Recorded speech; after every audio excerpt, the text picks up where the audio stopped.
شاہدہ بیگم ایک کونے میں کھڑی اپنے آنسو پونچھ رہی تھی. ان کے چہرے پر کروڑوں کے جہیز کے جانے کا ماتم صاف آیا تھا. مراد کو اندر آتا دیکھ زمین سے اپنی جگہ سے اٹھی. آ گئے تو زرمین کی آواز میں ایک طنزیہ کاٹ تھی. کہاں گئے تھے؟ اپنی اس نام نہاد محبت کی بھیک مانگنے جس کی عزت تم نے کل رات میرے قدموں میں نیلام کر دی تھی. شکل بتا رہی ہے کہ وہاں سے بھی دھتکارے گئے. تم جا رہی ہو تو جاؤ زرمین، مجھ پر طنز کے تیر مت چلاؤ. میرے پاس اب مزید کسی بات کا کوئی جواب نہیں ہے، وہ رات نے تھکے ہوئے لہجے میں کہا، اور وہ اپنے کمرے کی طرف بڑھنے لگا. جواب تو تمہیں دینا پڑے گا مراد شاہ. زرمین نے ایک قدم آگے بڑھ کر اسے روکا.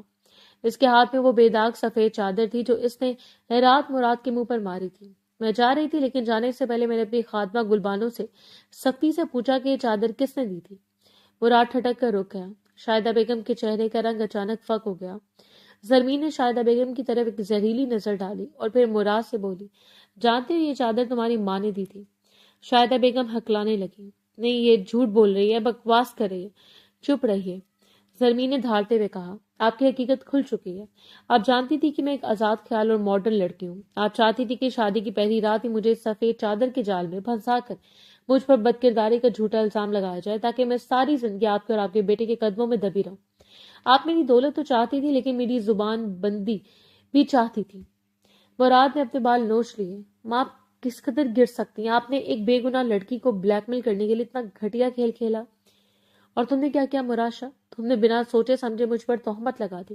زرمین آگے بڑھی اور مراد کی آنکھوں میں آنکھیں ڈال کر بولی، تم مجھے طلاق دینے کی دھمکیاں دے رہے تھے نا؟ تو مجھے طلاق. میں حشمت خان کی بیٹی ہوں، مجھے تمہارے نام کی کوئی پرواہ نہیں ہے، لیکن یاد رکھنا طلاق دینے سے پہلے اپنا نکاح نامہ ضرور پڑھ لینا. مراد کی آنکھوں میں الجھن ابھری. نکاح نامہ؟ ہاں. زرمین نے حقارت سے ہنستے ہوئے کہا، میرے باپ حشمت خان نے پورے یوں ہی کروڑوں کا جہیز نہیں دیا. اس نکاح نامے میں حق مہر کے کھانے میں یہ پوری حویلی میرے نام لکھوائی تھی، اور تم نے نشے میں دھت جاگیر کی طرح، اور تمہاری ماں نے دولت کے لالچ میں اندھے ہو کر اس پر دستخط کیے تھے. یہ حویلی، یہ دیواریں، یہ چھت اب میری ملکیت ہے.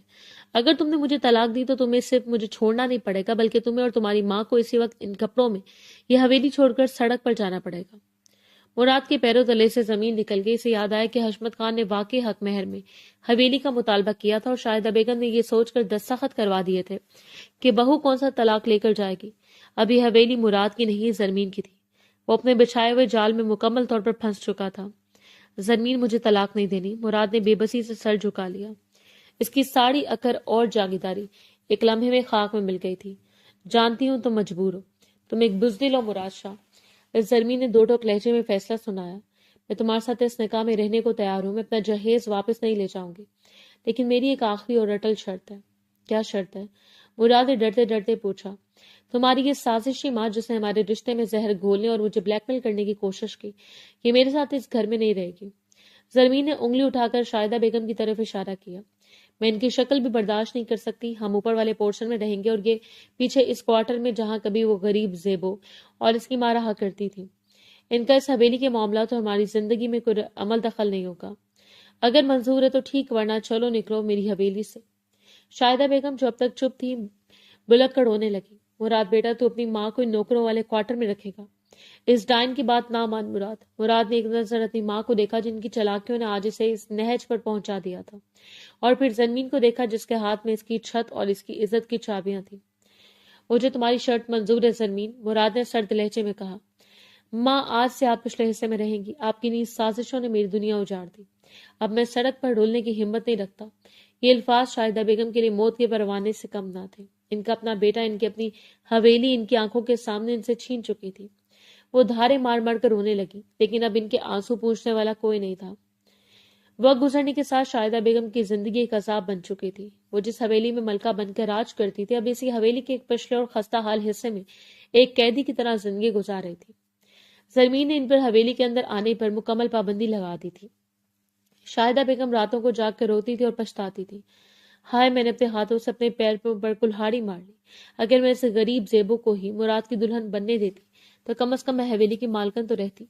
میرا بیٹا مجھ سے چھن گیا، میری حویلی چھن گئی، لیکن ان کے اندر کی شاطر عورت اب بھی مکمل طور پر نہیں مری تھی. وہ جانتی تھی کہ اگر زرمین مراد کو طلاق دے گی تو حویلی لے کر جائے گی، لیکن اگر کوئی ایسا راستہ نکلا ہے کہ زرمین خود خلا کا مطالبہ کر دے تو قانون اور شرع کے مطابق اسے حق مہر یعنی حویلی سے دستبردار ہونا پڑے گا۔ ان کے شیطانی دماغ نے انتہائی گھٹیا منصوبہ بنایا۔ اگر زیبو کسی طرح مراد کی زندگی میں واپس آ جائے، چھپ کر چور دروازے سے، اور یہ بات زرمین کو پتہ چل جائے، تو وہ مغرور عورت اپنی انا کی خاطر مراد پر تھوک دے گی اور خلا لے کر اس گھر سے چلی جائے گی اور حویلی دوبارہ میری ہو جائے گی۔ اس خیال کے آتے شاہدہ بیگم کی آنکھیں چمک اٹھی۔ دوپہر کا وقت تھا، زیبو اپنے چھوٹے سے صحن میں بیٹھی کپڑے سی رہی تھی۔ جب دروازے پر دستک ہوئی، اس نے جا کر دروازہ کھولا تو سامنے شاہدہ بیگم کو کھڑے پایا۔ زیبو کے چہرے پر کوئی حیرت یا تاثر نہیں آیا، اس نے بس ایک سرد اور اجنبی نگاہ سے اپنی سگی پھپھو کو دیکھا جو آج بغیر زیورات کے کام سی میلی چادر میں لپٹی کھڑی تھی۔ زیبو میری بچی، مجھے اندر نہیں آنے دے گی؟ شاہدہ بیگم نے نکلی آنسو بہاتے ہوئے انتہائی مظلوم لہجے میں کہا۔ یہاں کوئی حویلی نہیں ہے پھپھو جان جہاں میں آپ کا استقبال کروں، جو بات کرنی ہے یہیں سے کیجیے۔ زیبو نے دروازے کو آدھا بند رکھتے ہوئے سختی سے کہا۔ مجھے معاف کر دے زیبو، شاہدہ بیگم نے ہاتھ جوڑ لی۔ میں لالچ میں اندھی ہو گئی تھی، میں نے تیرے ساتھ بہت برا کیا۔ دیکھ اللہ نے مجھے کیسی سزا دی ہے۔ اس امیر بہو نے مجھے میرے گھر سے نکال کر کوارٹر میں پھینک دیا ہے، اور میرا بیٹا مراد وہ آج بھی تیرے غم میں روتا ہے۔ وہ پاگل ہو گیا تیرے پیار میں۔ زیبو کے چہرے پر ایک تلخ اور زہریلی مسکراہٹ ابھری۔ یہ مگرمچھ کے آنسو کسی اور کو دکھائیے گا پھوپھو۔ آپ یہاں مجھ سے معافی مانگنے نہیں، اپنا کوئی نیا مطلب نکالنے آئی ہیں۔ سیدھی طرح بتائیں کہ کیا چاہتی ہیں؟ شاہدہ بیگم نے ادھر ادھر دیکھا اور تھوڑا قریب آ کر سرگوشی کے انداز میں بولی۔ دیکھو زیبو، تو اب بھی مراد کو چاہتی ہے نا؟ میں جانتی ہوں وہ بھی تجھے چاہتا ہے۔ تو بس اتنا کر کے رات کے اندھیرے میں راستے سے اسے مل لیا کر، اس کے فون اٹھا لیا کر، وہ خوش رہے گا۔ اور جب اس چڑیل زرمین کو پتہ چلے گا کہ مراد کے دل میں آج بھی تو بستی ہے اور وہ تجھ سے ملتا ہے، تو وہ غصے میں آ کر کھلا لے لے گی، وہ چلی جائے گی، اور پھر میں تجھے پورے مان اور عزت کے ساتھ اپنی حویلی کی مالکن بنا کر لے جاؤں گی، یہ میرا وعدہ ہے۔ زیبو کچھ دیر تک شاہدہ بیگم کا چہرہ دیکھتی رہی، اسے یقین نہیں آ رہا تھا کہ کوئی انسان اس قدر گر سکتا ہے۔ پھر اچانک زیبو نے ایک زوردار کہکا لگایا۔ اس کی ہنسی میں اتنا درد، اتنا طنز اور اتنی حقارت تھی کہ شاہدہ بیگم خود بھی سہم گئی۔ واہ پھپھو جان واہ! زیبو نے تالیاں بجاتے ہوئے کہا۔ آپ کی منافقت اور آپ کی گھٹیا سوچ کی کوئی حد نہیں ہے۔ آپ کو کیا لگتا ہے زیبو کوئی کٹ پتلی ہے، کوئی موہرا ہے جسے آپ پہلے اپنی حویلی کی عزت بچانے کے لیے لات مار کر نکال دیں، اور اب اپنی حویلی واپس پانے کے لیے اسے چور دروازے سے اپنے بیٹے کی زندگی میں گھسانا چاہتی ہیں؟ زیبو بیٹی، میں تیرے بھلے کے لیے کہہ رہی ہوں، میرے بھلے کے لیے یا اپنی حویلی کے لیے؟ زیبو دھاڑی، آپ چاہتی ہیں کہ میں ایک ناجائز عورت بن کر چھپ کر مراد سے ملوں تاکہ آپ کی مغرور بہو بدگمان ہو کر خلا لے لے اور آپ اس کا جہیز اور وہ حویلی بچ جائے جو اس نے حق مہر میں لکھوائی تھی؟ آپ میری عزت کو داؤ پر لگا کر اپنی اینٹوں کو حویلی بچانا چاہتی ہیں؟ شاہدہ بیگم ہکی بکی رہ گئی۔ انہیں اندازہ نہیں تھا کہ زیبو ان کی چال اتنی جلدی اور اتنی گہرائی سے سمجھ جائے گی۔ شرم آنی چاہیے آپ کو شاہدہ بیگم، زیبو نے انگلی اٹھائی اور اٹھا کر وارننگ دیتے ہوئے کہا۔ میں غریب ضرور ہوں، میرے پاس مربے نہیں ہیں، لیکن میرا کردار آپ کے کروڑوں کے رتبے سے زیادہ قیمتی اور بکاؤ نہیں ہے۔ مراد شاہ میرے لیے اس دن مر گیا تھا جب اس نے میری عزت کے نیلام کی تھی۔ میں اس کا تھوکا ہوا نوالا چبانے کے لیے زندہ نہیں ہوں۔ زیبو خدا کے لیے ایسا نہ کر، میرا بیٹا مر جائے گا، میری حویلی میرے ہاتھ سے نکل جائے گی۔ شاہدہ بیگم رونے لگی۔ اسے مر جانے دیں اور حویلی کے ملبے تلے دب کر اپنی لالچ کا ماتم کرے۔ زیبو نے انتہائی بے رحمی سے فیصلہ سنایا۔ یہ آپ کے اپنے بوئے ہوئے بیج ہیں پھپھو جان، اب فصل تو آپ کو ہی کاٹنی پڑے گی۔ جس دولت کی خاطر آپ نے رشتوں کو کچلا تھا، آج وہی دولت آپ کا گلا گھونٹ رہی ہے۔ جائیے یہاں سے اور اب کبھی اس کچے دروازے پر اپنی غلیظ سوچ لے کر مت آئیے گا۔ زیبو نے ایک زوردار جھٹکے کے ساتھ دروازہ بند کیا اور کنڈی لگا دی۔ باہر گلی میں شاہدہ بیگم تنہا کھڑی تھی۔ ان کے پاس اب رونے کے سوا کچھ نہیں بچا تھا۔ ان کی ساری چالیں، ساری شاطرانہ حرکتیں اور دولت کا سارا غرور مٹی میں مل چکا تھا۔ وہ ایک ہاری ہوئی بے بس اور لالچی عورت کی طرح اپنے قدم گھسیٹتی ہوئی واپس اس حویلی کی طرف چل پڑی جو کبھی ان کی سلطنت تھی اور اب ان کی سب سے بڑی قیدگاہ بن چکی تھی۔